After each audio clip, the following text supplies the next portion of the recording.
அஸ்ஸலாமு அலைக்கும் வரஹமத்துல்லாஹி வபரகாத்துஹு.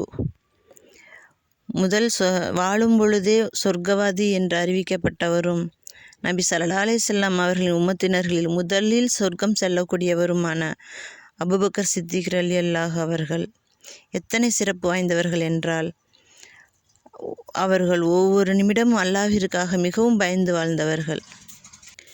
அவர் தனிமையில் இருக்கும் பொழுது கூட ஒரு மரம், புல்லிடம் கூட தன்னுடைய பயத்தை வெளிப்படுத்தி இருக்கின்றார்கள்.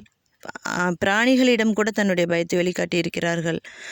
அதாவது, இந்த மரமாக நான் பிறந்திருக்கக்கூடாதா, இந்த புல்லாக நான் பிறந்திருக்கக்கூடாதா, இந்த பிராணியாக நான் பிறந்திருக்கக்கூடாதா, விலங்காக பிறந்திருக்கக்கூடாதா என்று புலம்புவார்கள்.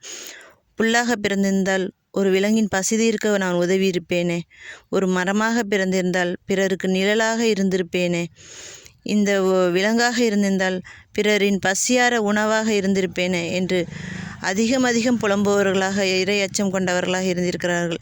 உங்களுக்கெல்லாம் நாளை மறுமையில் கேள்வி கணக்கு ஏதும் கிடையாது, ஆனால் எனக்கு அல்லாஹ்வினிடத்தில் கேள்வி கணக்கு உண்டே, அந்த கேள்வி கணக்கில் நான் எப்படி தப்பிப்பேன் என்று சொர்க்கவாதி என்று அறிவிக்கப்பட்ட பின்னரும் கூட அவர் நிறைய புலம்பியிருக்கிறார்.